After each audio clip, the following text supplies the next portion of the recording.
15 ዶር ማከራይተ አንዱን ለድሃ ያቃተ መስጠት የተሳለ ከቶ ለምንድነው? እግዚአብሔር እኛን ይረዳናል። እኛ ስለምንድነው የማንረዳዳ? እኛ እኮ ሀገር ይስማልን ብለን ነው ጥሩም ባሰነፈተን እኮ ነው እኛ እኮ የምንሰጠው። የቤት ኪራይ ከፈለ አለቀበት። የመብራት አምጣልከው ባይሆን የናልተውም ማልክ ጨካኝ ሆንክ። የዋው የቤት ኪራዩ ፈሰሰ ትለዋለህ፣ መብራቱ ቆጠረ ትለዋለህ። ድሃ ነው።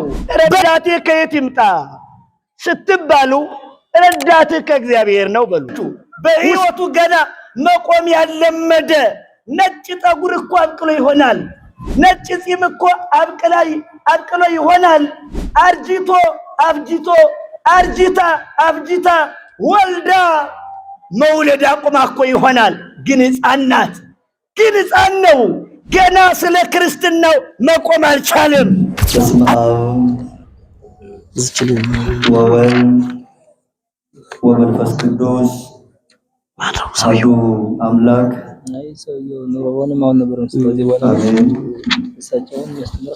ዘሃሎ ቅድመ ዓለም የነበረ ወይህል የሚኖር ዘመጣ 5500 ዘመን ሲፈጸም ከሰዓቱ ሰዓትን ከዘመኑ ዘመንን ሳያሳልፍ በጽኑ ቀጠሮ ለኩነተ ሥጋ ወደዚህ ዓለም የመጣ ባህሪያችን ባህሪ አካላችን አካል ያደረገ የእግዚአብሔር አብ የባህሪ ልጁ የድንግል የባህሪ የሥጋ ልጇ ኢየሱስ ክርስቶስ ከእግዚአብሔር አብ ከባህሪ አባቱ ከእግዚአብሔር መንፈስ ቅዱስ ከባህሪ ሕይወቱ ጋራ ከምድር እስከ አርያም ከዘላለም እስከ ዘላለም ድረስ ቸር ስሙ የከበረ የተመሰገነ ይሁንልን። ያሸናፊ የእግዚአብሔር እናቱ የመለኮት አዳራሹ የምስጢር ጓዳ የመለኮት ሰሌዳ ሕይወተ ልቡናንና ስመ ክርስትናን ገቢረ ተአምራት ወመንክራት ኃዩ ከመመላእክት የተፈጸመባት ማምላክ ወላዲት አምላክ የባህሪያችን መመኪያ ናትና እግዚአብሔር እንዳከበራት መጠን ስለ አማላጅነቷ ስለ ንጽህናዋ ስለ ዘላለማዊ ድንግልናዋም ክብር ምስጋና ይድረሳት። ክቡር አባታችን መላከ ሕይወት አብይ ዘለዓለም የዚህ ታላቅ ደብር መሪና አስተዳዳሪ ክቡር መምህራችን መምህር ዘላለም፣ ክቡር መምህራችን መምህር አፈወርቅ፣ ክቡራን መምህራን፣ የቤተ ክርስቲያኗ የአብነት መምህራን፣ ካህናት፣ ምስለ ዲያቆናት፣ ምዕመናን፣ ምስለ ምዕመናት፣ ሁላችሁም ክርስቲያኖች አምላክ ሰው የሆነላችሁ በሰውነቱ በምድር የተመላለሰላችሁ በኪደቱ እግሩ ምድርን የቀደሰላችሁ ስደታችሁን የተሰደደላችሁ ሞታችሁን የሞተላችሁ መስቀላችሁን የተሸከመላችሁ በናዝሬቱ በኢየሱስ ክርስቶስ ፍጹም ሰላም ሁላችሁም ተወዳጆች ኦርቶዶክሳውያን እና ኦርቶዶክሳውያት ወንዶችም ሴቶችም እንደምን ዋላችሁ? እንደምን ከረማችሁ? እንደምን አላችሁ? ቸሩ እግዚአብሔር አምላካችን ምሕረትና ቸርነት ርኅራኄና ይቅርታ ጌትነት መንግስት እና አምላክነት ፈጣሪነትም የባህሪው የሆነችለት ገናናው አምላካችን በድጋሜ ክብር ምስጋና ይድረሰው።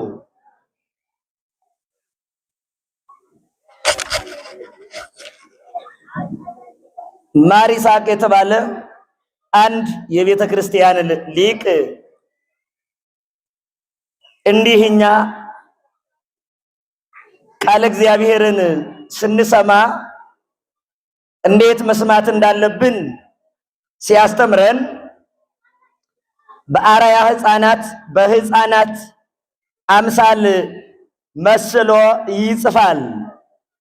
በእናትና በሕፃን አምሳል እናት ገና በእጁ እየዳኸ የሚራመድ ልጇን ገና በእግሩ ቆሞ የማይፋጠን ሕፃኑ ልጇን መቆም ስታስለምደውና በፍጥነት መራመድን ስታለማምደው እንዲህ አድርጋ ነው። ሰው እንደተወለደ አይቆምም፣ እንደቆመም ወዲያው አይራመድም። የማህፀን እድገት አለው። ከዛ በኋላ ተወልዶ ደግሞ እንደገና በእጁና በእግሩ እየተራመደ ይቆያል። ከዚያም እንዲህ እያለ በሁለት እግሩ መቆም ይችላል። ከዛ ስንዝር እየተራመደ ይለማመድና ቆሞ መራመድን ይለምዳል። ይህንን ሁሉ የምታለማምደው ግን እናቱ ናት። ማናት? እናቱ ናት። እናቱ ትምህርት ቤቱ ናት። የቋንቋ መምህሩ ናት። እርሱ አንደበቱን እያኮላተፈ ያለ ፊደል ሲናገር ድምፅ ሲያሰማ ባለ ፊደሉ እርሷ ከፊደል አልባው ጋራ እንዲሁ ያለ ፊደል ታጫውተዋለች። ለእርሱ ስትል ትልቁ ዕውቀቷን ትታ በእርሱ ዕውቀት ልክ ትነጋገራለች። ለእርሱ ስትል ብዙ መራመድ የምትችለው ከሕፃኑ ጋራ አብራ ዳዴ እያለች ትራመዳለች እና እንዲህ ታደርገዋለች። ሕፃኑን በሕፃኑ ፊት ለፊት ትቆማለች ይላል ማር ይስሐቅ። በፊቱ ትቆምና ና እያለች ትጠቅሰዋለች። ሕፃናት እየሰማችሁ ነው? እያዳመጣችሁ ነው? እናቱ ሕፃኑን መራመድ ስታለማምደው በሕፃኑ ፊት እርሷ ትቆምና ና እጇን እየጠቀሰች ነው ና ወደኔ ትለዋለች። ሕፃኑም ያችን የሚወዳት እናቱን በማህፀን 9 ወር የተሸከመችውን የምትመገበውን እየተመገበ የምትጠጣውን እየጠጣ አካሏ ልብስ ሆኖት፣ ልብስ ቢሉ አካሏ፣ ቤት ቢሉ ማህፀኗ፣ ሀገር ቢሉም ማህፀኗ፣ ምግብ ቢሉ ምግቧ፣ መጠጥም ቢሉ መጠጧ መጠጥ ሆኖት አካሏ ምግብ ሆኖት የኖረው ልጇ አሁን ደግሞ በእናቱ ደረት ላይ እግዚአብሔር ያፈለቀለትን የወተት ምንጭ ከእናቱ እየተመገበ የሚያድገው ሕፃን ያ ሕፃን እናቱን ሲያይ ወደ እናቱ መድረስ ይፈልጋልና እና ብላ ስትጠቅሰው ወደ እናቱ እየዳኸ በእጁና በእግሩ እየተፋጠነ መሬት ለመሬት እየተጎተተ እየሳቀ ወደ እናቱ ይሄዳል አይደል? አታስታውስም? እናት ልጅ የላችሁም? ና ትለዋለች ልፍ ትልና እሱ እንዲህ ወደ እናቱ ይራመዳል። ደግሞ ትንሽ ልፍ ትልና አሁንም ና ትለዋለች። መጀመሪያ ስታለማምደው ብዙ አትርቅም፣ ከቅርብ ሆና ና ትለዋለች። ከዚያ እየተፋጠነ ይደርስባታል። ደግሞ ትንሽ ራቅ ትልና አሁንም ና ትለዋለች። ያንን ደግሞ ይለምዳል ማለት ነው። ከዚያ በጣም ራቅ ብላ ደግሞ ከሩቅና ና ትለዋለች። ትንሽ ይቆማል፣ ቆሞ ትንሽ ይራመዳል። ትንሽ ይራመዳል፣ መልሶ ይወድቃል። ትንሽ ይራመዳል፣ መልሶ ይወድቃል። እንዲህ እያለ መራመድንም መቆምንም ከእናቱ ቆሞ መራመድን ይለምዳል፣ ታስለምደዋለች። የቤተ ክርስቲያን ሕይወትም እንደዚህ ናት። ሕይወት እንዲህ ናት። ክርስትናም እንዲህ ነው። ልምምድ ይፈልጋል። ሁሉም ነገር በአንድ ቀን የሚቋጭ የሚፈጸም አይደለም፣ ሂደታዊ ነው። ሁሉንም ነገር በአንድ ቀን ንስሐ ገብተህ በአንድ ቀን ተጸጽተህ በአንድ ቀን ጻድቅ ሁን አይባልም። ሊሆን የሚችልም የለም። በአንድ ቀን ተምረህ በአንድ ቀን ደቁነህ በአንድ ቀን ቀቀስሰህ በአንድ ቀን መንኩሰህ በአንድ ቀን ጳጳሰህ አገልግል የሚባል የለም። የዲቁና ጊዜ አለ፣ የካህንነት ጊዜ አለ፣ የመንኩስና ጊዜ አለ፣ የሕፃንነት ጊዜ አለ፣ የወጣትነት ጊዜ አለ፣ የሽምግልና ጊዜ አለ፣ የቡቃያነት የዘር ጊዜ አለ፣ የቡቃያነት ጊዜ አለ፣ የአበባ ጊዜ አለ፣ የፍሬ ጊዜ አለ፣ ያጨዳ የመከር ጊዜ አለ። በመከር ጊዜ የዘር ጊዜ የመከር ሊሆን አይችልም።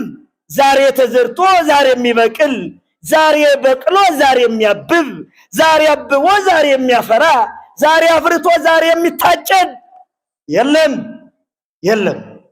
ሁሉም ሂደታዊ ነው።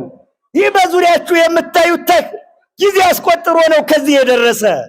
እኔም እናንተም አሁን በዚህ መጠነ አካል ከዚህ የቆምነው የደረስነው ብዙ ነገር አሳልፈን ነው። ሂደታዊ ነው። ቃለ እግዚአብሔር ወንጌል መስማትም እንዲህ ናት። አሁን ከዚህ መካከል አንዳንዱ ትንሽ ደቂቃ ይሰማና ከዚያ ደግሞ ተመልሶ ሂዶ ሚስት ያለችው የሚስቱን ሐሳብ ይሰማል። ከቤቱ ይሄድና ማለት ነው። እንደገና ይመለስና ደግሞ ሰባኪውን ይሰማል ማለት ነው። እያካፈለ ይሄ ገና ነው። አያችሁ፣ ገና ነው። ገና እየዳህ ነው። አንዳንዱ ደግሞ እንደገና ከዚህ ትንሽ ይሰማል። ቄሱ ታምር ሲያነቡ ትንሽ ይሰማል። ደግሞ ከቤቱ ይሄድና የልጆቹን ስራ ይሰራል። ሴት ብትሆን አንዴ መምሩን ትሰማለች፣ ከቤት ሂዳ ገንፎ ታገነፋለች። ሆነት ይሄንም ታደርጋለች። እንጀራ ከሌላት ትጋግራለች። ወጥ የሌላትም ልታበላ ትችላለች። ግን እኮ በሐሳብ ነው። እየሰማችሁ ነው? በሐሳብ መብል ይገኛል ወዳጄ፣ ይገኛል። በሐሳብ ቤት መስራት ይቻላል። አንዳንድ ሰነፍ ወጣት በቃ ሁሉ ጊዜ ያስባል። መማር ያስባል ግን አይማርም። ማግባት ይፈልጋል፣ ማግባትን ያስባታል ግን አያገባም። እየሰማችሁ ነው? ሀብታም መሆን ይፈልጋልና ሀብታም መሆንን ያስባታል ግን አይሰራም። ብዙ መከር ብዙ አዝመራ ማግኘት ይፈልጋል ግን አይዘራም። እየሰማችሁ ነው? ቤተ ክርስቲያን መምጣት ይፈልጋል ግን መንገድ አይጀምርም። ንስሐ መግባት ይፈልጋል ግን ቄስን ማግኘት አይፈልግም። ይፈልጋል ዝም ብሎ እኮ እንግዲህ ጻድቅ መሆን ንጹህ መሆን ይፈልጋል፣ ነገር ግን ኃጢአት መተው አይፈልግም። ልጅ መውለድ ይፈልጋል ግን መርፌ ይጠቀማል። እየሰማችሁ ነው ወዳጅ? ቅዱስ ዮሐንስ አፈወርቅም ይህንን ነው የሚለው። በሐሳብ ብቻ መጽደቅ አይቻልም። በሐሳብ ብቻ መጽደቅ አይቻልም። አስበህ ስላሰብክ ብቻ ለመቁረብ ብዙ ጊዜ ያስበሃል ግን አልቆረብክም። ታዲያ ክብር ታገኛለህ? ለመጠመቅ ብዙዎች አስበዋል፣ ነገር ግን ለመጠመቅ ማሰብ ክርስቲያን አያደርግም። ክርስቲያን የሚያደርግ መጠመቅህ ነው። ለመማር እኮ ብዙ ጊዜ ያስበሃል ግን አልተማርክም። ለመማር ማሰብ ብቻ ዕውቀትን ሊሰጥ አይችልም። ስለዚህ ክርስቲያኖች እዚህ መካከል አሁን ሁላችሁም ስሙ። አንዳንዱ እየሰማ ነው፣ ሊሰማ ተዘጋጅቷል። አንዳንዱ ግን ለመስማት ጀምሯል፣ ግን ደግሞ እንደገና ልቡ እየባከነበት ነው። ይሄ ወጣን ይባላል። ምን ይባላል አልኳችሁ? ወጣኒም አይደለም። እርግጥ ወጣኒማ ገና ጽማዊ ቤታው የወጣን ህይወት አይደለም፣ ገና ነው። ይሄ ገና ወደ ክርስትናው ያልገባ ማለት ነው። ገና የሕፃንነት ህይወት ውስጥ ያለ ብዙ ሕፃኖች በዚህ ውስጥ እንኖራለን፣ ከኔ ጀምሮ ማለት ነው። ገና ሕፃን የሆንን ለወንጌል ገና ሕፃኖች የሆንን ገና ጥርስ ያላበቀልን ነው የምላችሁ እኮ። ቁመን መሄድ ያልቻል በምግባራችን ገና ያልቆም፣ ትንሽ ስንቆም የምንቅመደመድ ማለት ነው፣ የምንቀጠቀጥ። ጸሎት ስንጀምር ገና ሕፃን ስለሆን ተቀመጥ የሚለን ገና ያልበረታን፣ ጾም ስንጀምርም እንዲሁ እንንቀጠቀጣለን። ያልጠነከረ ሕፃን ገና ሲቆም እግሩ ይንቀጠቀጣል። እናቷ ይዞ ትለዋለች። የሁላችሁ ክርስቲያኖች ሕፃኑ ቁሞ እንዲሄድ መቆምን እናቱ እጁን እያያዘች ማለማመድ አለባት። አይዞ ትለዋለች። እጁን ይዛ እኮ ነው። አይዞ ልጄ ጠንክር፣ አይዞ ትለዋለች። ስለዚህ ይኸውላችሁ በሕይወቱ ገና መቆም ያለመደ ነጭ ጠጉር እኮ አብቅሎ ይሆናል። ነጭ ፂም እኮ አብቅሎ ይሆናል። አርጅቶ አፍጅቶ አርጅታ አፍጅታ ወልዳ መውለድ አቁማ እኮ ይሆናል። ግን ሕፃን ናት። ግን ሕፃን ነው። ገና ስለ ክርስትናው መቆም አልቻለም። ሁሉን ነገር ሲጀምረው ይንቀጠቀጣል፣ ይደክማል፣ ይሰልታል። ገና ነው። ይህ የሚሆነው ለምንድን ነው ካላችሁ ገና ሕፃን ስለሆነ ነው። ምን ስለሆነ ነው? ክርስቲያኖች ምን ስለሆነ? የሕፃንነት ሕይወት ከባድ ነው። እግዚአብሔር ከሕፃንነት ሕይወት አውጥቶ እንዲያበረታን ቅዱስ ፈቃዱ ይሁንልን።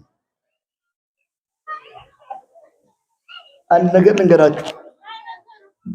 እማይቴ ይምጣ ረድኤቴ ረዳቴ እስቲ በሉ ሁላችሁም። ከየት ይምጣ? እናንተ ተናገሩ። እንግዲህ ደግሞ እኔ ልስማ። ተሬ እንግዳማ ሶስት አድርጉ። ነገር በሶስት ስለሚጸና ነው። ልማ በስሉስ ይላል። በቃ ልማ በስሉስ ጥማ በስሉስ ይላል የሀገራችን ሰው። አንድ ምስክር አያስደነግጥ፣ በአንድ አይኑ የሚያይ ሰው አያስረግጥም ይባላል። ይቅርታ ግን እሺ እንደዚያ ይባላል። ነገር በሶስት ይጸናል። አያችሁ። የሚገርመው ግን አንድ ነገር አሁን ትክክለኛ ምሳሌ ነው ማለት አይደለም። ብዙ ነገሮች በሶስት ዓለምን ብዙ ነገሮችን በሶስት እንትን ትላለች ታጸናለች። እየሰማችሁ ነው። እና ይሄን ሌላ ጊዜ ነው የምነግራችሁ። ታውት አሁን በዋናነት ሶስት ጊዜ በሉ ነው። አሁን ርዕሳችን ይሄ ነው። ረዳቴ ከየት በሉ እስቲ።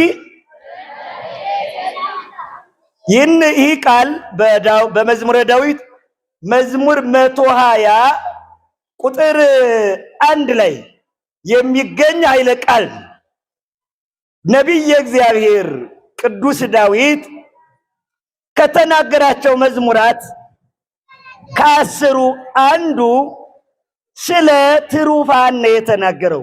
ስለማን? ክርስቲያኖች ስለ ትሩፋን ተናግሮታል። ነቢየ እግዚአብሔር ዳዊት ስለ ትሩፋን የተናገራቸው ብዙ የመዝሙር ክፍሎች አሉ። ከ150ው ዳዊት አንዱ ይሄ ነው። ይህ መዝሙር ትሩፋን ስለተባሉት ወደ ባቢሎን ወደ ፋርስ በስልምናሶር በኋላም በናቡከደነጾር ተማርከው ስለወረዱት እስራኤላውያን እና ከወረዱ በኋላ 3 ጊዜ ከምርኮ ወደ ሀገራቸው ሚጠት ወይም መመለስ ተደርጎላቸው ተመልሰዋል። ትሩፋን የተባሉት በአንደኛውና በሁለተኛው ከምርኮ ወደ ሀገራቸው ሲመለሱ፣ ሌሎች ገና ከዚያው ከተማረኩበት አገር ቀርተው የነበሩት ናቸው። የቀሩ ማለት ነው። ትሩፋን ማለት ትርጓሜው ትሩፋን እስቲ በልጉላችሁ የቀሩ ማለት ነው። ስለዚህ ይሄን የተናገረው ስለ ትሩፋን ነው ባጭሩ። መዝሙሩ እንዲህ ይላል። አንሳይኩ አዕይንቴ መንገለ አድባር፣ አይኖቼን ወደ ተራራዎች አቀናሁ። እማይቴ ይምጣ ረድኤቴ ረዳቴ ከየት ይምጣ? ረድኤቴሰ እምኀበ እግዚአብሔር ዘገብረ ሰማየ ወምድረ። ረዳቴ ከየት ይምጣ ብሎ ነበርና እረ ረዳቴስ ሰማይንና ምድርን ከፈጠረ ከእግዚአብሔር ነው። እርሱ ወኢይሁቦን ሁከተ ለእግርየ፣ ለእግሮቼ ሁከትን ማለት መሰናክልን አይሰጣቸውም። ወኢይደቅስ ዘያቅበከ እስራኤል ሆይ ከቶ አንተን የሚጠብቅህ አይተኛም ይላል። እስቲ አንተን የሚጠብቅ አይተኛም በሉ። እንግዲህ ይህን የተናገረው በተማርከው በሄዱት በባዕድ ሀገር እየተንከራተቱ መከራ እየተቀበሉ ድንኒ ወንትአዶ ብኪ እያሉ እንደ ኮርቻ ፈረፈር ላይ አስተኝተው ዘንበል በይና እንሻገርብሽ ይሏቸው ነበረ። እየሰማችሁ ነው? ጎድጓዳን ሲሻገሩ እንጨት አድርገው እንዲሻገሩበት እስራኤልንም ባቢሎናውያንና ፋርሳውያን አጋድመው ጎድጓዳ ቦታ ላይ ይሻገሩባቸው ነበረ። ደግሞ ምግብ ሲበሉ ምግቡን እየበሉ እንዳሉ ይመጡና እንዲህ ይሏቸዋል፣ አንተ ባሪያ ቶሎ ቶሎ አትመገብምን? ምን ያስጀንንሃል? እያሉ ይመቷቸው ነበረ። ይደፋቸው፣ ያዳፋቸው፣ ይገፋቸው፣ ያጋፋቸው ነበረ። በዚህ ጊዜ እስራኤል እንዲህ ይሉ ነበረ። እየበሉ እንዳሉ ሲበሉ ይመቷቸዋል፣ ፈጥነ ብላ ብለው። ያን ጊዜ እንባቸው ይንጠበጠብና ከሚበሉት ምግብ ላይ እንባው ይፈስ ነበረ። እነሱም እንዲህ ይሉ ነበረ፣ እስከ ማእዜኑ ታበልዐነ እክለ አንብዕነ። እስከ መቼ ድረስ? ኧረ እስከ መቼ ድረስ የእንባ እንጀራ ታበላናለህ? እስከ መቼ ድረስስ የእንባ መጠጥ ታጠጣናለህ? እስከ ማእዜኑ ትረስዐኒ ለግሞራ። እስከ ማእዜኑ ታነብር ሐዘነ ውስተ ነፍስየ ወትጼረኒ ልብየ ኩሎ አሚረ። ከቶ እስከ መቼ ድረስ በባዕድ ሀገር ትረሳኛለህ? እስከ መቼ ድረስስ ሐዘንን በልቡናዬ ውስጥ ታኖራለህ? ይሉ ነበረ። እንባቸው ወርዶ ከእንጀራው ላይ ያርፋል። እንባቸውንና እንጀራውን አብረው ይበሉታል። እንባቸው ወርዶ ከዋንጫው መጠጥ ውስጥ ሂዶ እንባው ይቀላቀላል። እንባውን አብረው ይጠጡታል። ያን ጊዜ እንባውን አብረው ሲጠጡት እንዲህ ይላሉ፣ እስከ መቼ ድረስ የእንባ መጠጥ ታጠጣናለህ? እያሉ እስራኤል ያለቅሱ ነበረ። ታዲያ እንዲህ አለ ዳዊት፣ በእነዚህ ሰዎች ተገባና እንዲህ አለላቸው፣ ረዳቴ ከየት ይምጣ አለ። እስቲ አሁን ረዳቴ ከየት ይምጣ በሉ እንግዲህ መልሱልኝ። ረዳቴስ መልስ ረዳቴስ ሰማይንና ምድርን ከፈጠረ ከእግዚአብሔር ነው ያለው። ረድኤቴስ ሰማ በእግዚአብሔር። እኔ ልጠይቅ ረዳቴ ከየት ይምጣ ብሎስ ረዳቴስ በሉ እንጂ ሰማይንና ምድርን ከፈጠረ ከማን? ከእግዚአብሔር። ይህ የሁል ጊዜ የክርስቲያኖች መልስ ነው። ክርስቲያኖች ሁል ጊዜ ረዳቴ ከየት ይምጣ ልትሉ ትችላላችሁ። ረዳትም ልትፈልጉ ትችላላችሁ። ግን ሁል ጊዜ መልሳችሁ ይህ ይሁን፣ ረዳቴ ከየት ይምጣ ስትባሉ ረዳትህ ከእግዚአብሔር ነው በሉት። ውስጣችሁም ሲጠይቃችሁ ግን ማን ይረዳኛል ካላችሁ እግዚአብሔር ይረዳሃል በሉት። ለውስጣችሁ ለህሊናችሁ ይህን ንገሩት። ለእናንተ ይህን ንገሩት፣ አስረዱት። ማን ይረዳኛል? እኔ እኮ ረዳት የለኝም። እኔ የሚረዳ አባት የለኝ። እኔ የምትረዳ እናት የለችኝ።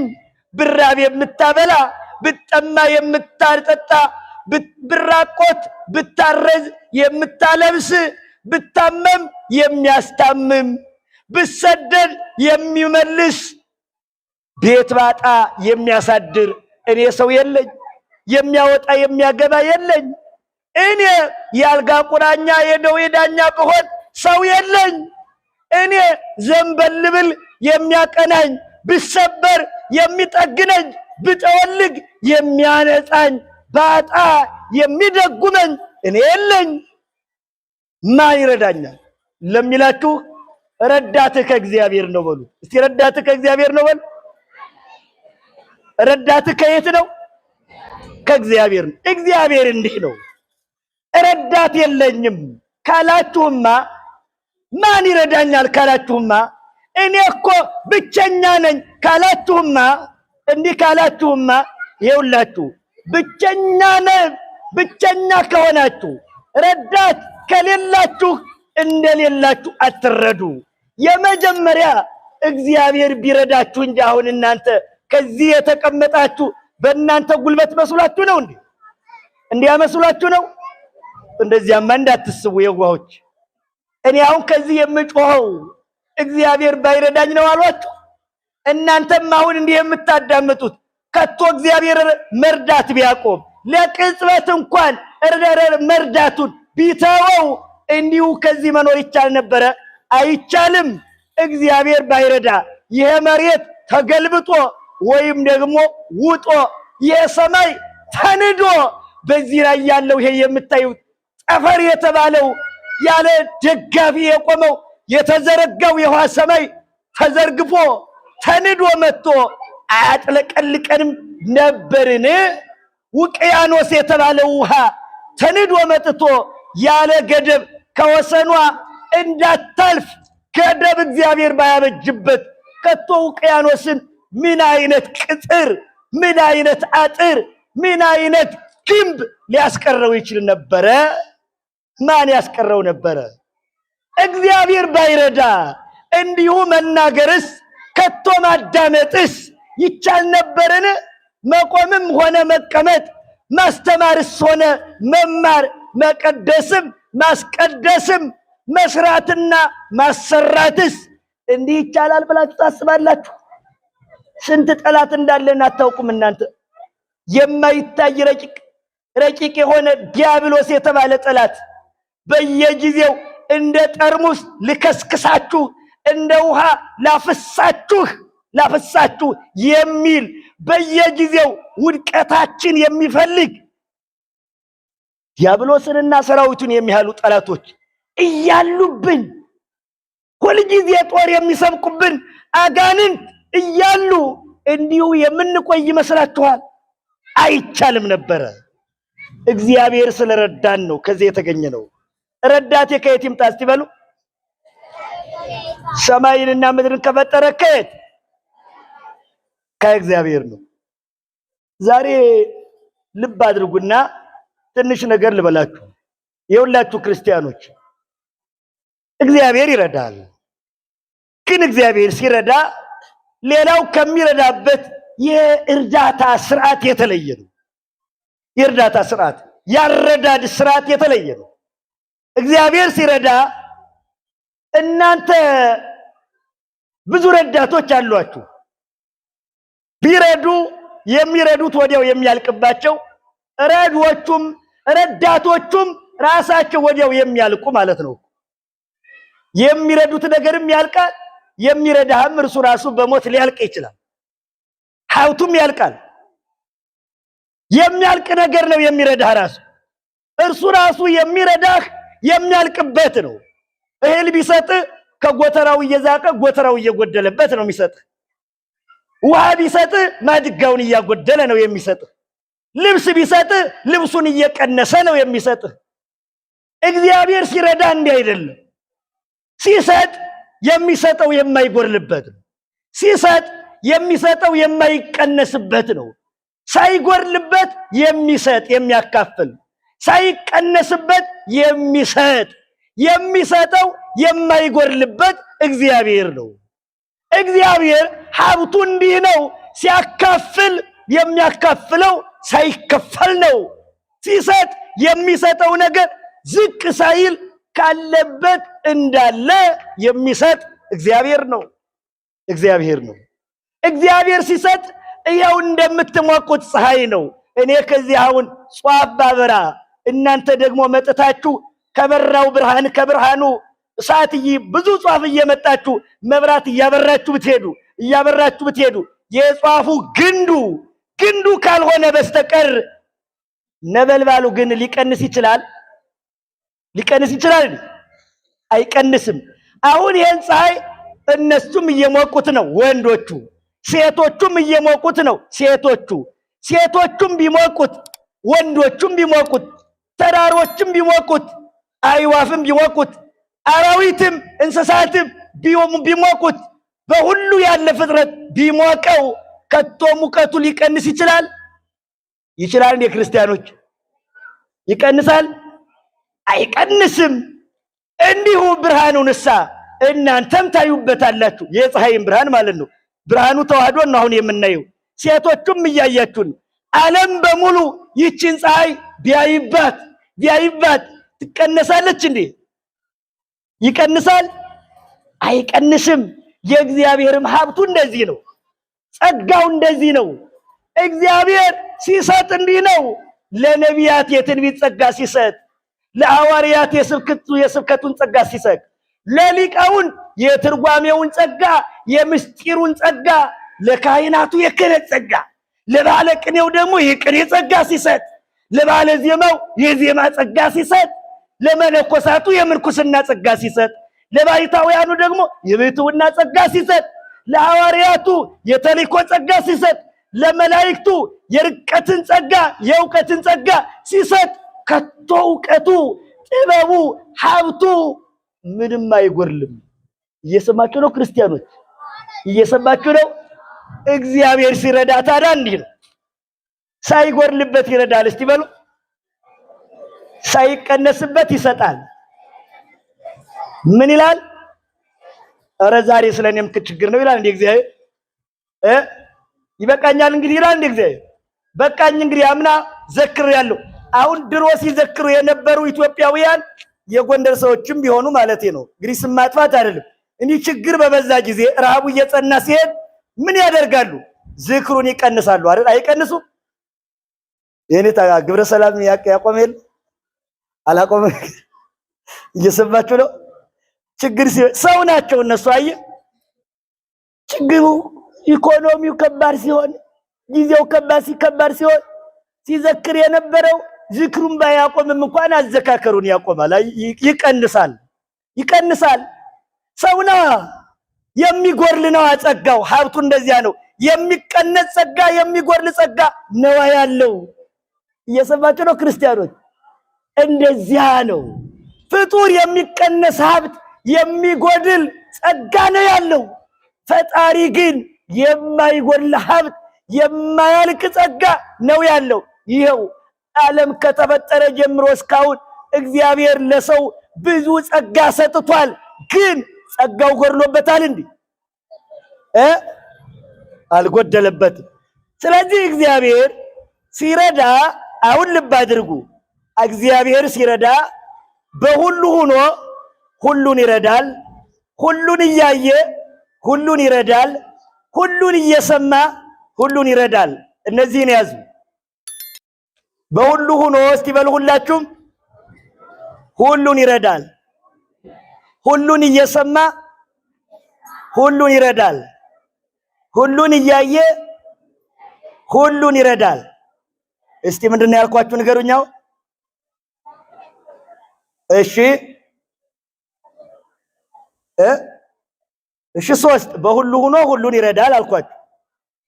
ሁሉን እየሰማ ሁሉን ይረዳል አልኳችሁ። ሁሉን እያየ ሁሉን ይረዳል ነው ያልኳችሁ። ይሄን ንገሩ፣ ሌላ አልፈልግም። በቃ ተናገሩ። ቤቱ ነው። እግዚአብሔር ይስጥልኝ።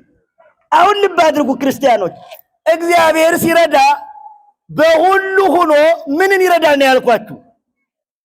በሰማይ ሆኖ በምድር ያሉትን ይረዳል። በሰማይ ብቻ ሆኖ በምድር ያሉትን ይረዳል ነው እንዴ? ነው ያልኳችሁ? በምድር ብቻ ሆኖ ሰማይ ላይ ያሉትን ይረዳል ነው እንዴ ያልኳችሁ? በየት ሆኖ ነው? እግዚአብሔር በሁሉ ሆኖ ሁሉን ይረዳል። በሁሉ ሆኖ ሁሉን ይገዛል። በሁሉ ሆኖ ሁሉን ያስተዳድራል። በሁሉ ሆኖ ሁሉን ይጠብቃል። እግዚአብሔር ሲጠብቅም ሲረዳም ሲያድንም ሲያግዝም እግዚአብሔር በየት ሆኖ ነው ክርስቲያኖች? እስቲ ንገሩ ሁላችሁም። ሁሉ ማለት ምን ማለት ነው? ሁሉ ማለት ሰማይ ማለት ነው እንዴ? ሁሉ ማለት መሬት ማለት ነው? እስቲ በሰማይኒ በሉ ወበምድር አንተ፣ በሰማይም በምድር ማነህ አንተ? በሰማይ ወአንተ በምድር ይላል ቅዱስ ያሬድም። በሰማይ ያለህ አንተ ነህ፣ በምድር ያለህ አንተ ነህ ይለዋል። እግዚአብሔር በሰማይም በምድርም ያለ አምላክ ነው። ሲረዳ ደግሞ ክርስቲያኖች በሁሉ ያለ ሆኖ ሁሉን ይረዳል ነው። እግዚአብሔር ሲረዳ እንዲህ ነው። ይኸውላችሁ አንድ ንጉሥ ሀገሪቱን ቢመራ ከአንዲት ቤት ውስጥ ተቀምጦ ነው አይደለም እንዴ? አይደለም? የሀገር መሪዎች ሀገር ሲመሩ ከአንዲት ከተማ ተቀምጠው ነው። ከአንዲት ከተማ ብቻ አይደለም፣ ከአንዲት ጓዳ ተቀምጠው ነው። አረ ጓዳይቱንም አይሞላትም፣ ከአንዲት አልጋ ተንጠልጥሎ ነው የሚረዳት። እየሰማ ነው? እንዲያ ናት፣ ሌላ የለው። አንዲት ቤት እንኳን መሙላት አይችልም ማለት ነው። በዚያውም ላይ ደግሞ የሚመራው የሚረዳው የሚገዛው ያልፈጠረውን ዓለም ነው። እግዚአብሔር ቢገዛ ፈጥሮ ነው። የምድር ንጉሥ ቢገዛ እግዚአብሔር የፈጠረለትን ነው። ፈጥሮ የሚገዛ ማን ብቻ ነው? እግዚአብሔር። እስቲ በሉ ፈጥሮ የሚገዛ ማን ነው? ፈጥሮ የሚገዛ የአሜሪካ ንጉሥ እንዳይመስል፣ እንዳይመስል። እሱ የተፈጠረለትን ነው የሚገዛ። የትኛው ንጉሥ ነው ወዳጅ ያንተን ጆሮ ይችን የቀጠለ አለ እንዴ? አንተን እግዚአብሔር ባበጃጀ በሰራ ጊዜ አይን ሲፈጠር ያቀረበ አንድ ነገር ያቀርባል እንዴ? ማንም የለም። ዓለም የሚረዳው፣ ዓለም የሚመራው፣ ዓለም የሚገዛው ማን የፈጠረለትን ነው? ክርስቲያኖች አሁን ንገሩኝ። እግዚአብሔር የፈጠረለትን ነው። አሁን ልመልሳችሁ ክርስቲያኖች፣ እግዚአብሔር ሲረዳ ሁሉን እየሰማ ነው። እስቲ በሉ ሁሉን ምን እያለ ነው? አሁን አንድ ጥያቄ ልጠይቅ ሁላችሁንም። አሁን ይሄ ሁሉ የተሰበሰበ ሰው እያንዳንዱ አንዳንድ ድምጽ ቢያሰማ፣ እያንዳንዱ ነው ያልኳችሁ፣ አንዱ አንድ ድምጽ፣ ሌላው ደግሞ አንድ ድምጽ፣ የየራሱ ማለት እኮ ነው። ልዩ ልዩ ጥያቄ ቢጠይቅ እናንተ ስለሆዳችሁ ደግሞ አንዳንዳችሁ ልጅ ስጠኝ ይለው እግዚአብሔርም ማለት ነው። አንዳንዱ ደግሞ ባል ስጠኝ ቢል ማለት ነው ብትሉ፣ ቤት ስጠኝ ብትሉት፣ ሁላችሁም የየራሳችሁን ብትጠይቁት፣ ወንዶችም በተመሳሳይ ሚስት ስጠኝ ብትል፣ ሀብት ስጠኝ ብትሉት፣ ዕውቀት ስጠኝ ብትሉት፣ የየራሳችሁን ድምፅ ብታሰሙ እግዚአብሔር ሁሉን እየሰማ ነው። ሁሉን ምን እያለ ነው? ሁሉን እየሰማ እግዚአብሔር ለሁሉም መልስ ይሰጣል። አሁን ልብ አድርጉ። እግዚአብሔር ሁሉን አንድ ጊዜ ምን ይላል? ይሰማል። ሁሉን አንድ ጊዜ ይሰማል እግዚአብሔር። ፍጡር ግን ሁሉን አንድ ጊዜ መስማት ይችላል? አሁን ከዚህ የተሰበሰባችሁት ብቻ ማለት ነው የየራሳችሁን ጥያቄ ብትጠይቁ፣ የየራሳችሁን ድምፅ ብታሰሙ፣ እኔ እገሌ ያልከው እንደዚህ ነው፣ አንተ የጮህከው ይህንን ነው ብዬ መለየት ይቻላል? አይቻልም። እግዚአብሔር ግን እናንተን ብቻ እንዳይመስለን። የዓለም ሕዝብ ስንት ነው? ከ7 ቢሊዮን በላይ ነው። የሁሉ ሕዝብ እያንዳንዱ ድምፅ ቢያሰማ እግዚአብሔር ሁሉንም አንድ ጊዜ ይሰማል? አይሰማም? ተውት። የሰማይ መላእክት ይጨመሩ። በሰማይ ያሉ መላእክት አርባብም፣ ኪሩቤልም፣ ሱራፌልም መናብርትም ሁሉ አንድ ሆነው ድምፅ ቢያሰሙ ከሰው ጋር፣ አራዊቱም በጠቅላላ አይዋፉም በጠቅላላ እንስሳቱም በጠቅላላ አንድ ሆነው ወደ እግዚአብሔር የየራሳቸውን ጩኸት ቢጮሁ፣ የየራሳቸውን ጥያቄ ቢጠይቁ እግዚአብሔር ይሰማል? አይሰማም? ክርስቲያኖች የየራሳችሁን ለይቶ አይሰማም እግዚአብሔር? እግዚአብሔር ሲረዳ እንደዚህ ነው። ዓለምን እየራሱ ይሰማዋል። ነገደ መላእክትን አእላፍ ትእልፊት አእላፋት የሚያቀርቡትን ምዕመናን ካህናት ሊቃውንቱ የሚያቀርቡትን ቅዳሴውን፣ ውዳሴውን፣ የልመናውን፣ ጸሎቱን፣ ጥያቄውን የእያንዳንዳችን የግል ጥያቄንም ቢሆን እግዚአብሔር አንድ ጊዜ የሁሉንም ይሰማል። እግዚአብሔር ሳይከፈልበት ይሰማል። ቆይ ሚካኤልን እየሰማው ነው አይልም። ቆዩ አሁን መላእክትን እየሰማ ነው አትንጫጩብኝ አይልም። ወዳጅ እግዚአብሔር እንዲህ ይላል አይልም። ድምፅ በዛብኝ ረበሻችሁኝ ይላል እግዚአብሔር። ይኸው እናንተ አሁን እኛ እኮ ሕፃናቱ አሁን ወዲያ ወዲህ ሲሉ ኧረ እባካችሁ አላሰማን አላችሁ እንላለን። እግዚአብሔር ግን ይኸውልህ በማህፀን ያለ የሕፃናትን ጩኸትም በእግራቸው በእጃቸው የሚራመዱ የሕፃናቱን ጩኸትም እግዚአብሔር አንድ ጊዜ ምን ይላል እስቲ ንገሩኝ? ምን ይላል? እግዚአብሔር ይሰማል። ሲያይም እግዚአብሔር እንደዚህ ነው። እግዚአብሔር ሲያይ እንደዚህ ነው። እስቲ አንድ ጥያቄ አሁንም ልጠይቅ። ዘንበል ልበል እስቲ ወደ መሬት። በጣም ጥሩ። አሁን በዚህ ቅጽበት ሰማይ ይታያችኋል ክርስቲያኖች? ቀና አትበሉ እንጂ መሬትን በምታዩበት ቅጽበት ሰማይን ማየት ትችላላችሁ? እኔ መሬትን እያያችሁ ሳላችሁ እንዲህ ብላችሁ አሁን በዚህ ቅጽበት ሰማይን ማየት ይቻላል? በጣም ጥሩ። እስቲ ደግሞ ሰማይን ማየት ሞክሩ። እንደው ይቅር በሉኝ ግን እንደዚህ ስላሳደርግ። እሺ እያያችሁ ነው አይደል? አሁን ሰማይን በምታዩበት ቅጽበትሳ ምድርን ማየት ትችላላችሁ? ሰሜንን ስታይ ደቡብን ማየት ትችላለህ? ምስራቅን እያየ ባለበት ቅጽበት ምዕራብን ማየት ትችላለህ? ፍጡር እንደዚህ ነው ወዳጅ፣ የተወሰነ ነው፣ ግድብ ነው። እግዚአብሔር ግን እንደዚህ አይደለም። አንዱን ሲያይ አንዱን አለማየት አይችልም፣ አይከፈልበትም። ይኸውልህ ይህን ሁሉ ስፍር ቁጥር የሌላቸው ከዋክብትን ሲያይ ስፍር ቁጥር የሌላቸው መላእክትንም እያየ ነው። ስፍር ቁጥር የሌላቸው መላእክትን ሲያይ ስፍር ቁጥር የሌለው የአዳም ልጅ እያየ ነው። ስፍር ቁጥር የሌለው የአዳም ልጅ እያየ ሳለ ስፍር ቁጥር የሌላቸው የምድር አራዊትን፣ የዱር አራዊትን፣ የቤት እንስሳትን፣ የሰማይ አዕዋፍን፣ ረቂቃኑንና ግዙፋኑን የሚታዩትንና የማይታዩትን ተሐዋስያኑን ሁሉ እግዚአብሔር አንድ ጊዜ ያያል። ስንት ጊዜ ያያል?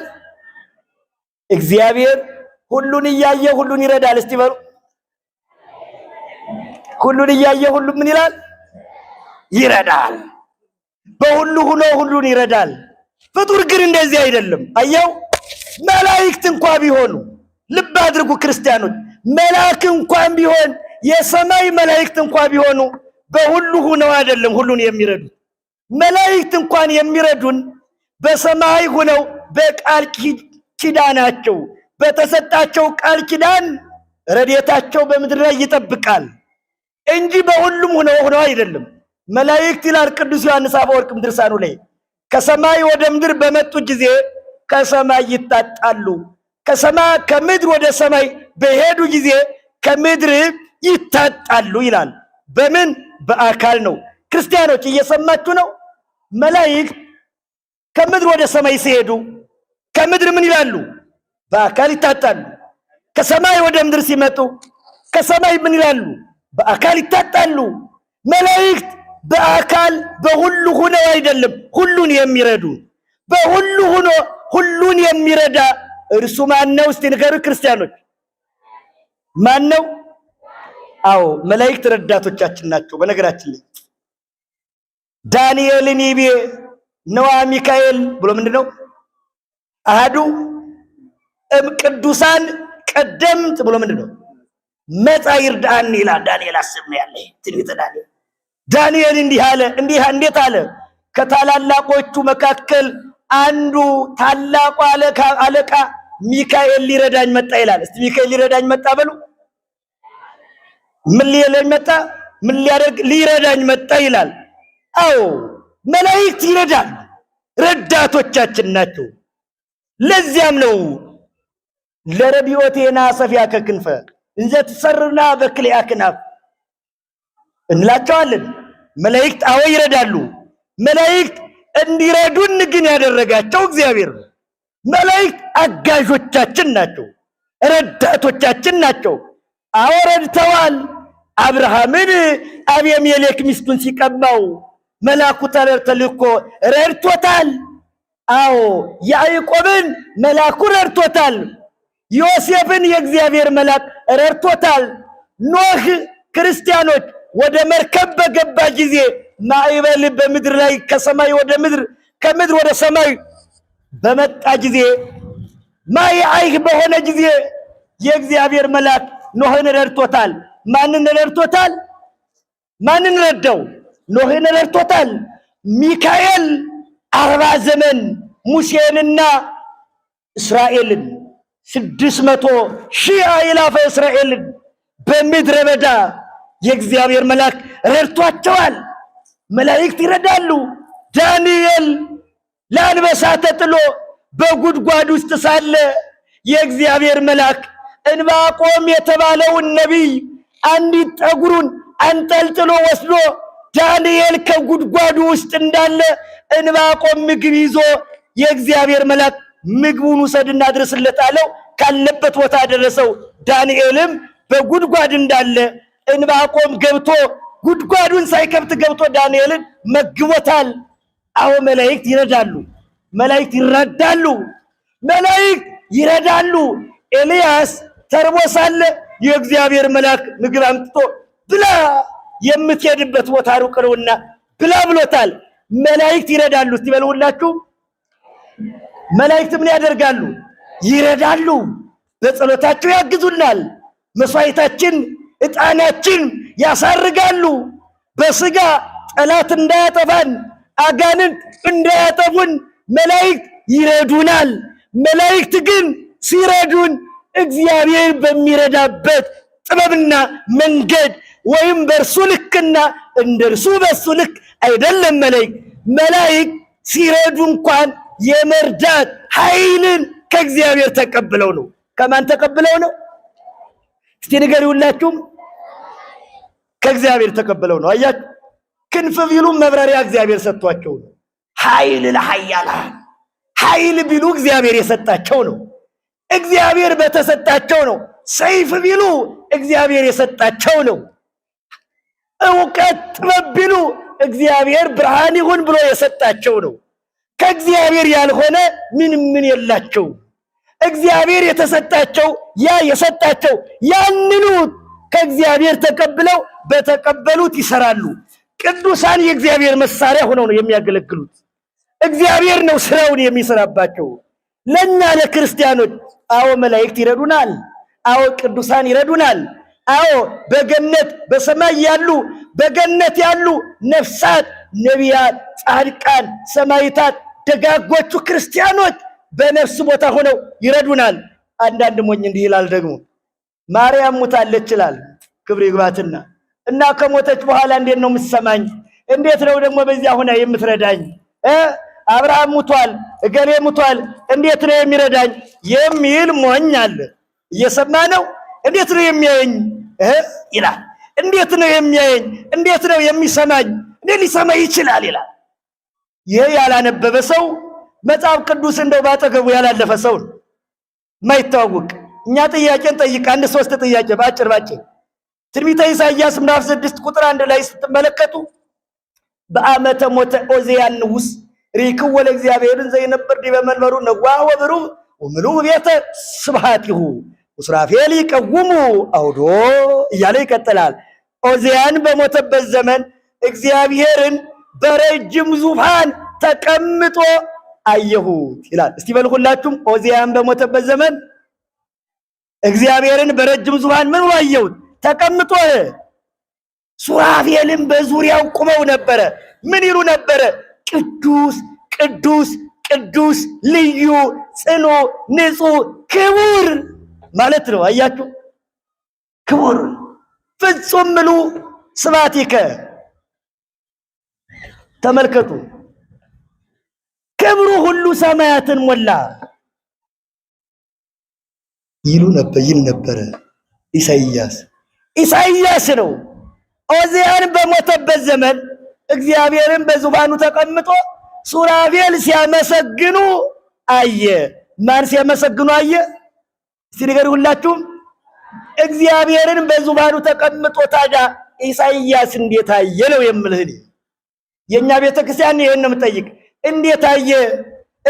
እግዚአብሔርን ዙፋኑን ሲያይ እግዚአብሔርን በዙፋኑ ተቀምጦ ሲያየው ያን ዙፋን ለማየት ይቺ አይን ጠፈርን እንኳን ማየት የማትችል ይችን ፀሐይ ለደቂቃ ያህል እንኳን እንዲህ ማየት የማትችል የቀትር ፀሐይ ከሆነ ደግሞ ምንም መመልከት የማይችል አይን ሲሆን እንዴት ብሎ እግዚአብሔርና ዙፋኑን አየው? ጠፈር እንዴት አልጋረደውም? የሆው ሰማይ ህዋስ እንዴት አልጋረደውም? አረ የመላእክት ሰማይስ እንዴት አሳለፈው? እንዴት እግዚአብሔርን አየው? ይች አይን እንዴት ወልቃ ሳትሄድ ቀረች? እግዚአብሔርን እንዴት አየው? ጥያቄ ነው። እንዴት አየው? እየሰማችሁ ነው? እያዳመጣችሁ ነው? እሺ ሙሴም ኦሪት ዘጸአት ምዕራፍ 30 ቁጥር መጨረሻ ላይ ሙሴም ደብረ ሲና ተራራ ላይ ወጣና እግዚአብሔር በሰማይ ያለውን ሁሉ አሳየው። በኋላም እንዲህ አለው እግዚአብሔር ሙሴን በሰማይ እንዳሳየው አድርገህ ስራ አለው። እስቲ በሰማይ እንዳሳየው በል ሁላችሁ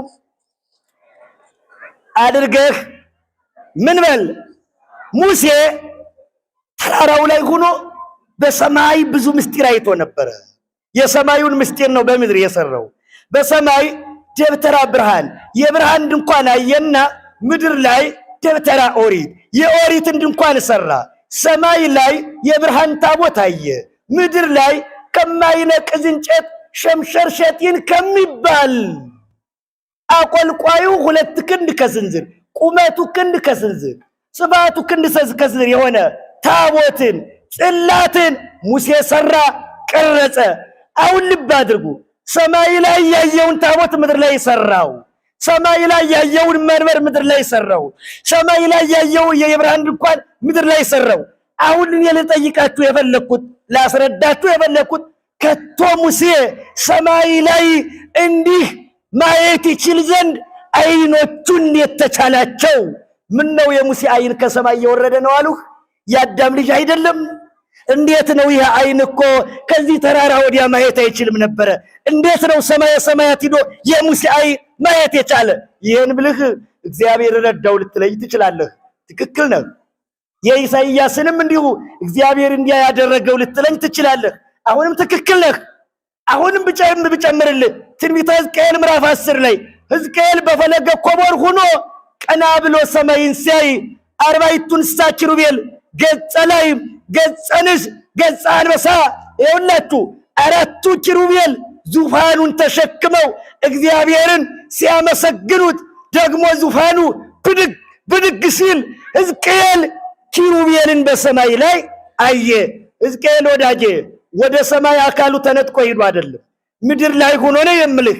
ኮቦር በፈለገ ኮቦር ሆኖ ሰማይ ላይ ያለውን የሰማይን አገር በእነዚህ አይኖች አየ ነው እያልኩ ያለው።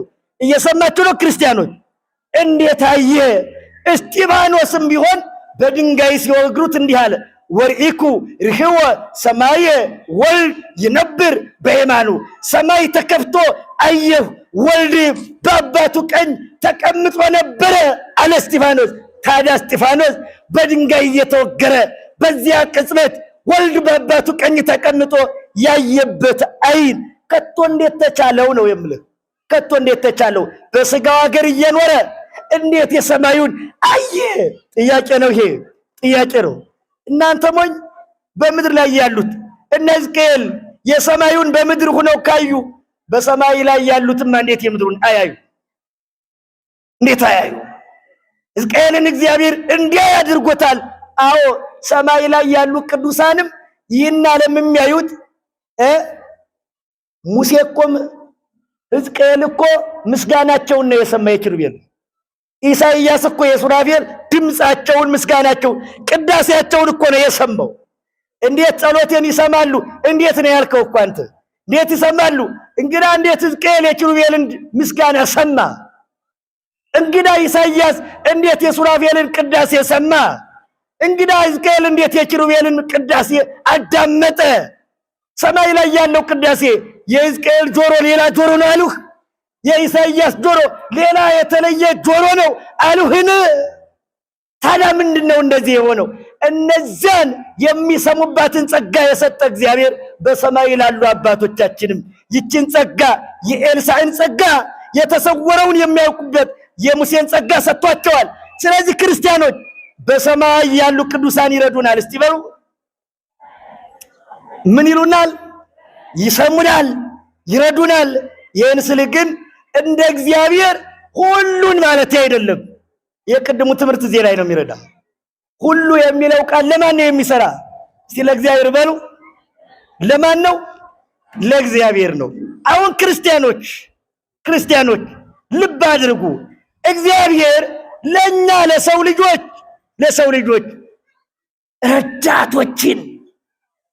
ረዳቶችን በእያንዳንዱ ህይወታችን ሰርቶልናል፣ ፈጥሮልናል።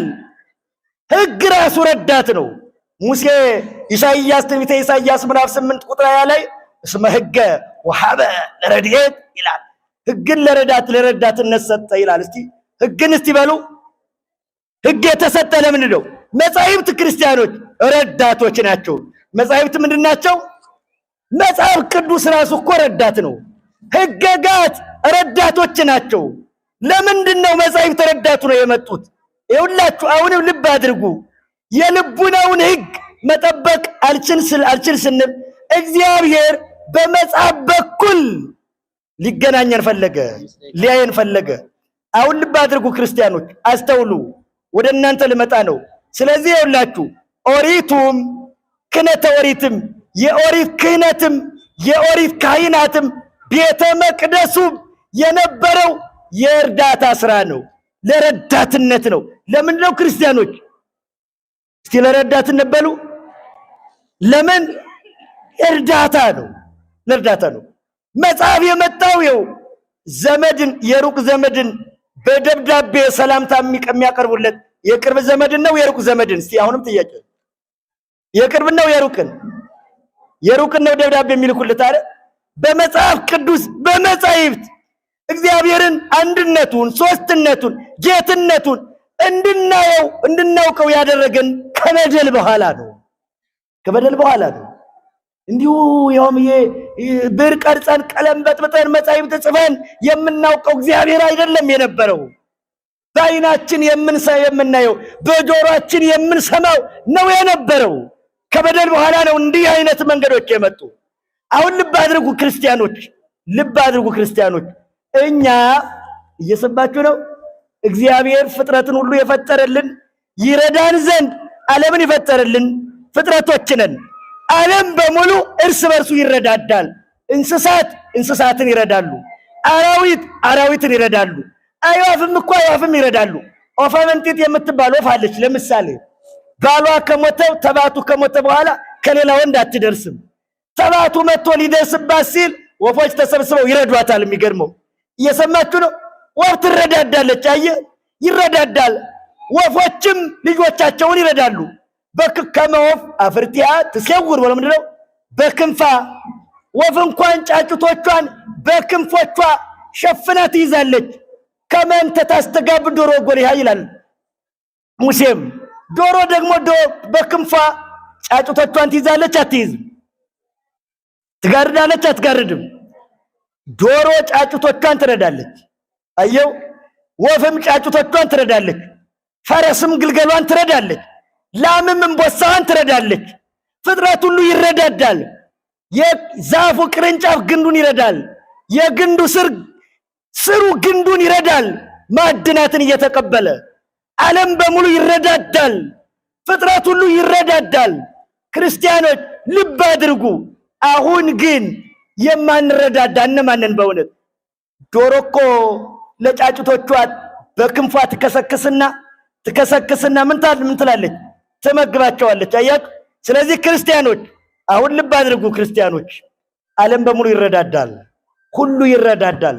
እኛ ክርስቲያኖች ደግሞ እኛ ኦርቶዶክሳውያን ደግሞ እርስ በርሳችን ልንረዳዳ አይገባምን?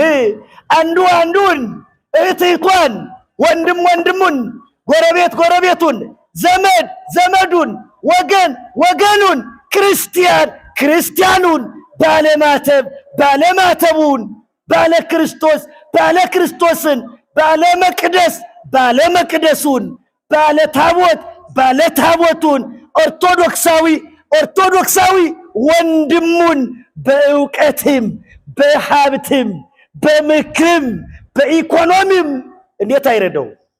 እንዴት አይረዳው? ሁሉ እየተረዳዳ እግዚአብሔር እኛን ይረዳናል። እኛ ስለምንድን ነው የማንረዳዳ? ምንድነው የመጣብን ችግር? ለምንድነው ወንድማችን ጦሙን እያደረ እኛ ደርበን ደራርበን በልተን ደርበን ደራርበን ለብሰን የምንኖረው? ከቶ የነገር የጤና ነው ብላችሁ ታስባላችሁ? ክርስቲያኖች፣ ኢትዮጵያውያን፣ እኛ ኦርቶዶክሳውያን እንዲህ ነበረ ባህላችን፣ እንዲህ ነበረ ትውፊታችን፣ እንዲህ ነበረ አባቶቻችን ያቆዩን። በዓሉን ለብቻ ያከብሩት ነበረ። እስቲ ወደ ገጠር ሂዱ ልውሰዳችሁ። ገጠር ነገ ትንሣኤ መጥቷል ወዳጄ። አብይ ጾምን ላም የሌላቸው ያላቸው ሰዎች ወተቱን ያጠራቅማሉ። ለማን ነው የሚያጠራቅሙ? ለትንሣኤ ነው። በትንሣኤ ይኸውልህ በወተት ዕቃው ይዙና ጎረቤቱን እየዞሩ ወተት ያቀምሱታል። አየው አንተ ዛሬ ላምን ዝም ብለህ አስረህ ነው የምትጠጣው። ዝም ብለህ ላሚቱም እኮ እንዳትታይ ነው የምትለው። ምቀኛ ስለሆነ ላም መኖር እንኳን ራሱ እያለበ ዛሬማ ደርቃ የለ ይላል። የዛሬው ሰው ደርቃ ዛሬማ ላሚቱ ደርቃ ይላል። ታዲያ እግዚአብሔር ይሄን አይቶ ያደርቅልሃል። ደርቃ እያልክ እያለበ እየጠጣ እኮ ነው ደረቀች እኮ ይላል። ሆዳምነቱን ተመልከቱ። እንዲህ ነበረ በዓሉን የሚያከብሩት አባቶቻችን። በጉ ሲታረድ ዱለቱን ጎረቤቱን ዙራችሁ ስጡ ይባሉ ነበረ። ልጆች ዱለት ቅመሱ ይባላል። ድሃው አንድ በግ ለጎረቤት ይበቃ ነበረ። ሙክቱ ለጎረቤት ነበር። አንተ ዛሬ ቤትህን ዘግተህ ብቻህን ሙክቱን ትበላለህ። አረ ጎረቤቱ ይቅርና ከቤት ውስጥ ከግቢ ውስጥ ያለውን ተከራይታ እንኳን የማታቀምስ እንደው ስስታም ሆነሃል እኮ በልተህ። ደግሞ ይኸውልህ ሆዳምነትህ ድው ያደረገ በሽተኛ። ትበላለህ፣ ትታመማለህ፣ ትበላለህ፣ ትታመማለህ፣ ትታመማለህ፣ ትታከማለህ፣ ትሰራለህ፣ ትበላለህ፣ ትታመማለህ፣ ትታከማለህ፣ ትሞታለህ። ባይሆን ከግቢ ያለችው እንዳ ይዘህ የማትበላ ምን አይነት ሆዳምነት ነው በእውነት? ምን አይነት ወንድምህን ትተህ ትበላለህ? ትናንት በልተው ዛሬ የማይደግምን፣ ዛሬ ማታ በልተው አሁንን የማይደግም አምጣ የሚልህን። ሆድህ እኮ ባዶ ነው። ጧት የበላኸው አሁን የለም። እንዴት በዚህ ወንድምህን ታጣለህ? አንተ እህትህን እንዴት ታጣታለህ? እንዴት እናትህን ታጣታለህ? በኃላፊው በጠፊው ምግብ በማይረባው ከሞት በኋላ በሌለው ከሞት በኋላ ስንዴ የለ ገብስ የለ ወዳጄ። ለዘላለም የማትራብ ሆነ ነው የምትኖረው። ከሞት በኋላ ይኸውልህ የቤት ኪራይ የለ፣ የቧንቧ ክፍያ የለ፣ የማብራት ክፍያ የለ። ሁሉ በእግዚአብሔር ይሸፈንልሃል። ያ የሚሆነው ግን አሁን እኮ መከራ ነው። ክርስቲያኑ ከቤተ ክርስቲያን እየወጣ የሄደው በእኛም ነው በእናንተም ችግር ነው። የቤት ተከራይ ድሃ ያለ እንደሆነ መጨመር ነው። ትናንትም መጨመር፣ ዛሬም መጨመር። እየሰማችሁ ነው ክርስቲያኖች? እያዳመጣችሁ ነው? እየሰማችሁ ነው?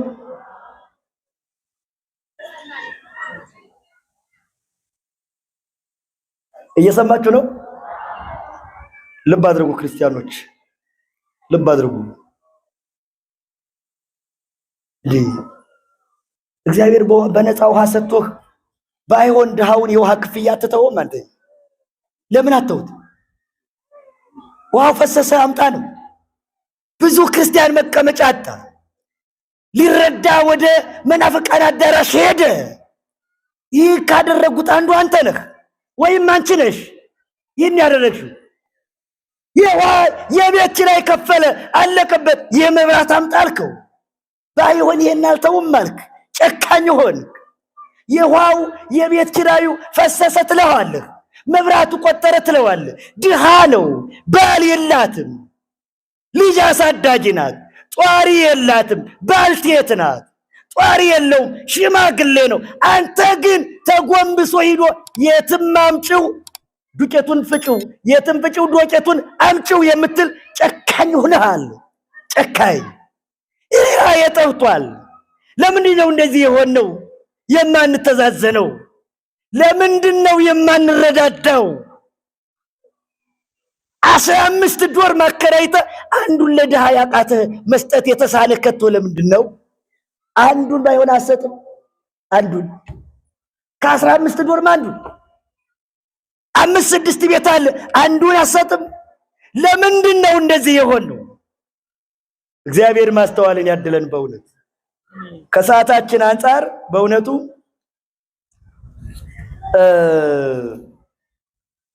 አንድ ሁለት ሐሳቦችን ተናግሬ ትምህርቱን ልጨርስ። እኔ እኮ ፀሐይዋን ሳይ ገና እየመሰለኝ ነው። የሚገርመው እየሰማችሁ ነው? እሺ ጥሩ። አንድ ነገር ልንገራችሁ። እየሰማችሁ ነው? ጥሩ። እና መረዳዳት ይገባል። በተለይ በዚህ በከተማችን በጣም ከባድ ነገር አለ። እኛ ባለመረዳዳታችን ምክንያት የኛ የሆኑትን እንርዳ ብለው እየወሰዱ ብዙዎች ሃይማኖታቸውን አስክደዋቸዋል። ከዚች ቤተክርስቲያን የወጡ አሉ። እነዚያን ማምጣት መጠበቅ ይጠበቅብናል። ካህናት እንደ ካህናት፣ ዲያቆናት፣ መምህራንም እንዲሁ፣ ምዕመናንም እንደዚሁ ብዙ የቤት ስራ አለብን። እስቲ መርዳት እንልመድ። እስቲ ማካፈል እንልመድ። ስታወጣ ይገባልሃል እኮ፣ ስትሰጥ ይመጣልሃል። አንድ ታሪክ ልናገርና በዚህ ልዝጋውሽ። እስቲ ኒቆላዎስ በሉ ሁላችሁ። ኒቆላዎስ እስቲ በሉ የሚባል አባት አለን። ረዳት አባት ነው። በጣም የምወደው አባት ስለሆነ ካሰብኳቸው ታሪኮች አንዱን ብቻ ነው የምነግራችሁ። በነገራችን ላይ አንዱን እንደው ይሄ ቢቀድም ብዬ ይሄን ልናገርና አልጨርስም። በጣም የምወደው አባት ነው። በጣም እርሱ እንዲህ ያደርጋል። ልምድ ይሆናችሁ ከእርሱ እንማር ዘንድ እና እርሱ እንዲህ ያደርጋል። ምን ያደርጋል? በሕፃንነቱ የእናቱን የቀኝ ጡት እየጠባ ነው ያደገ። ግራውን አይጠባም ነበር። ደግሞ ዓርብ ሮብ ላይ የእናቱን ጡት የሚጠባው 9 ሰዓት ላይ ነው። ከዚያ በፊት አይጠባም ነበር። እና ባጭሩ ግን ተማረና ዲያቆን ካህን ሆነ ማለት ነው። በዚህ ጊዜ በሱ አካባቢ እሱ በሚኖርበት ቦታ አካባቢ አንድ ታዋቂ ባለጸጋ ነበረ። ለዚያ ባለጸጋ ደግሞ 4 መልከ መልካም ሴቶች ልጆች ነበሩት። ስንት ልጆች? ምን አይነት ልጆች? ሴቶች፣ መልከ መልካም ሴቶች ልጆች ነበሩት። እና ይህ ሰው አግኝቶ የነበረ ግን አጣ። ምን ብሎ የነበረ? በቃ ልጨርሰው እንግዲህ በዚህ አጣ። ባለጸጋው አጣ። የሚገርማችሁ ግን ልጅ ሲደርስ ገንዘብ ሲያንስ ከባድ ነው በእውነቱ። አግኝቶ የነበረ ሲያጣ እኮ ከባድ። ዶክተር ሲደይ ከባድ እኮ ነው። ባለጸጋ አይደለም በእርግጥ ዶክተር አሁን በዚህ ዘመን መሰል በእኛ ሀገር ማለት ነው ከባድ ነው። እየሰባችሁ ነው? አሁን የቆሎ ተማሪ ቢሆን እኔ ብሆን ቢርበኝ እየዞርኩ በእንተ ስማ ለማርያም እያልኩ እበላለሁ። ባለጸጋ ሲራብ ግን እንዳይለምን ባለጸጋ የነበረ ነው እና ያፍርና በራብ ነው የሚያልቀው። ዶክተር ሲራብም እንደዚያው ነው። ፕሮፌሰርም እንደዚያው ነው። እኛ ግን እናውቅበታለን። የባለጸጋ አግኝቶ የነበረ ያጣ ነው እና እንዳይለምን አፈረ። ልጆቹ ደግሞ መልከ መልካም 4 ልጆች ሴቶች ልጆች ናቸው። ልጆቹም የባለጸጋ ልጆች ስለነበሩ እንዳይለምኑ የባለጸጋ ልጆች ነበሩ። ዝም እንዳይሉ ቁጭ እንዳይሉ ዝም ብለው ረሃብ የማይቻል ሆነ እና አንድ ምክር መከሩ። ምክሩ ምን ነበረ? ልጆች እንግዲህ እናንተ አካላችሁን እየሸጣችሁ ምናችሁን እየሸጣችሁ ለወንድ አካላችሁን እየሸጣችሁ ከምንሞት እንድንኖር አላቸው። አባትም እንዲህ ያማክራል። ለካ ሲቸግር ከባድ ነው። ልጅ ይሸጣል። በነገራችን ላይ በረሃብ ዘመን በመጽሐፈ ነገሥት ላይ ልጇን የበላች እናት አለች። ልጇን በልታለች።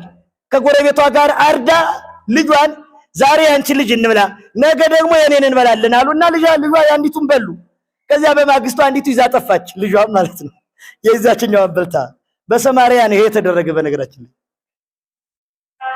መጽሐፍ ቅዱስ ላይ ሰው በልቶ ያውቃል። ችግር ከባድ ነው። ልጅ ያስበላል ነው የምልህ። የርግብ ኩስ እኮ ተበልቶ ያውቃል። ተሽጦ ያውቃል። ተበልቶ ያውቃል። ረሃብ ከባድ ነው። ከረሃብ ጦርነት ይሻላል ያሉትም ለዚያ ነው ሐዋርያቱ። ከባድ ነው። እኛ ቀላል ነገር አድርገነው ነው እንዲህ ያደረጉ ለምን ሄዱ እያል እናዋርዳቸዋለን።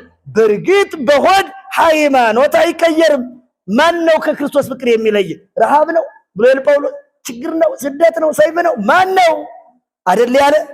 በእርግጥ ረሃብ የክርስቶስ ረሃብ ይበልጣል።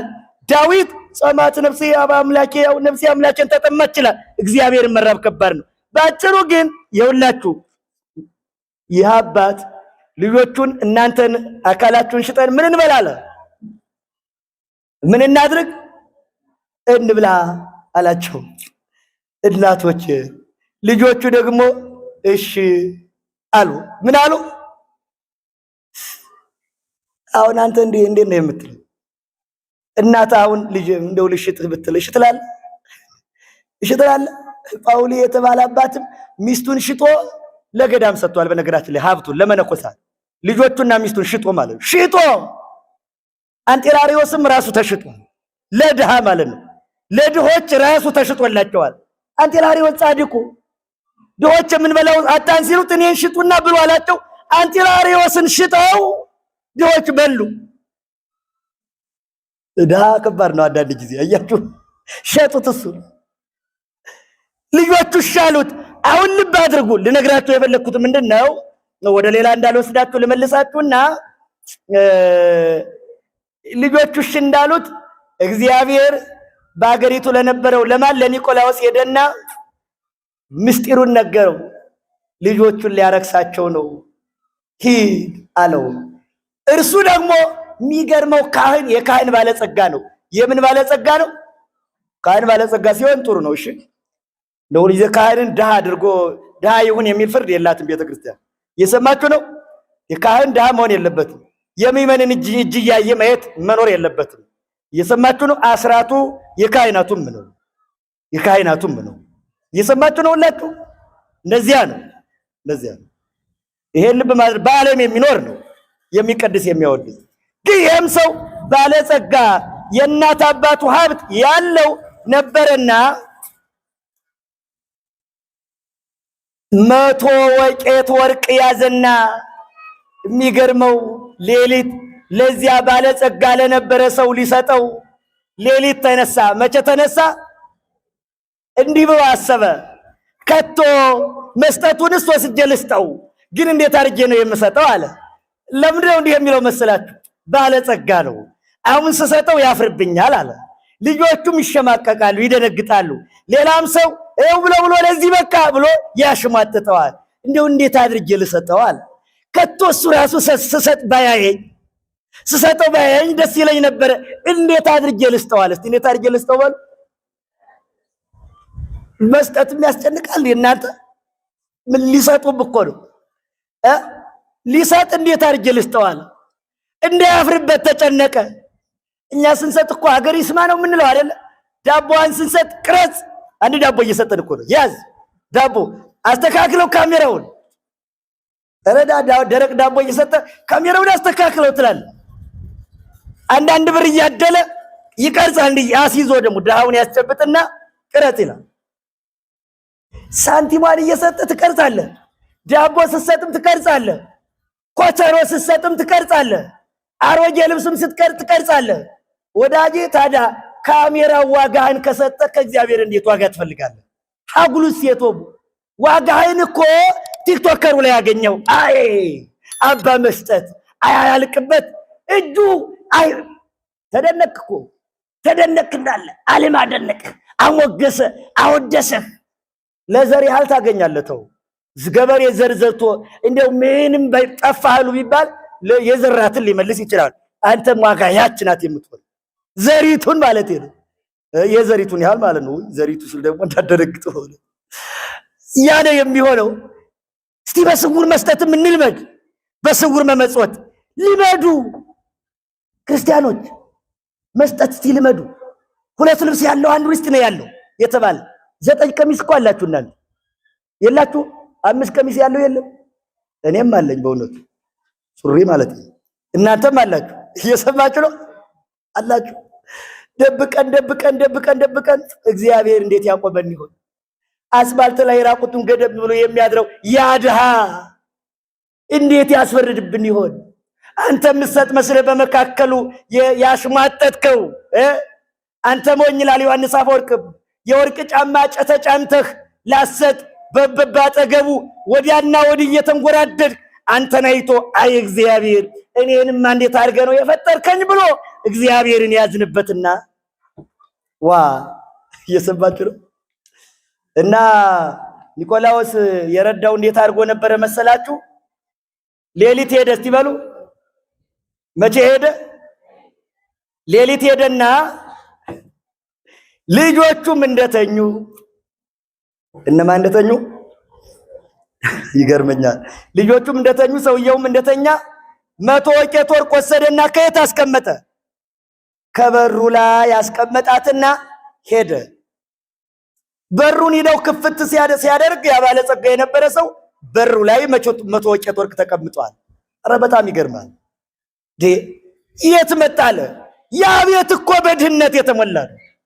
ወርቅ ይቅርና እኮ ከዚያ ቤት ድሪቶ ጠፍቷል እኮ። የዕለት ጉርስ እኮ ታጥቷል። ረሃብ እኮ ያን ቤት እየፈጀው ነው። የት መጣ የነገር አለ። ምን አለ ወዲያው? ልጁ ምን ሊያደርግ ነበረ?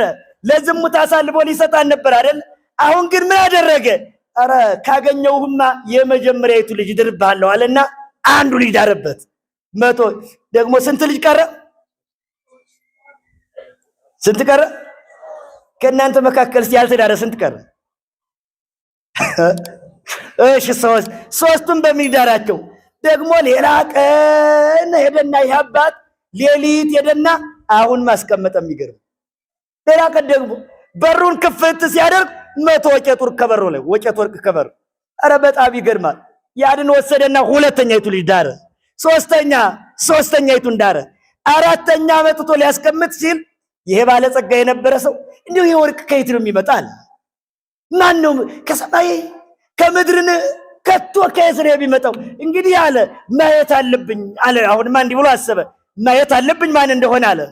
አሁን ይሄ ሰውዬ እንደው ዝም ብሎ እየተቀበለ አይበላም። ምን አገባው እሱ? ዝም ብሎ እየተቀበለ መብላት ይችል ነበር አይደል? መቼስ ከባድ አይደል? እኛ ስንጠግብ በቃ ማየት አለብን የምንለው። ከዚያ እንዲህ አለና ሲጠብቅ ያድራል። የሚገርመው ሲጠብቅ ያድራል ማን እንደሆነ ሲያይ አንድ ቀን እንደለመደው ሌሊት መጣና ወርቁን ሲያስቀምጥ አየው። ቢገርመው ቢያየው ካህኑ ነው። የሚገርመው ኒቆላዎስ ነው አባቱ። እንዲህ የሚያደርገው አባቱ ነበረ። ከዚያ አለቀሰና ሰገደ። የሚገርመው ሰገደለት በፊቱ። እየሰማችሁ ነው ክርስቲያኖች? እናንተ እንዲህ የሚሰጣል እንዴ? ግን ስጦታ እንዲህ አይነት አሰጣጥም አለ? እኛ እኮ ሀገር ይስማልን ብለን ነው ጥሩምባ አስነፍተን እኮ ነው እኛ እኮ የምንሰጠው።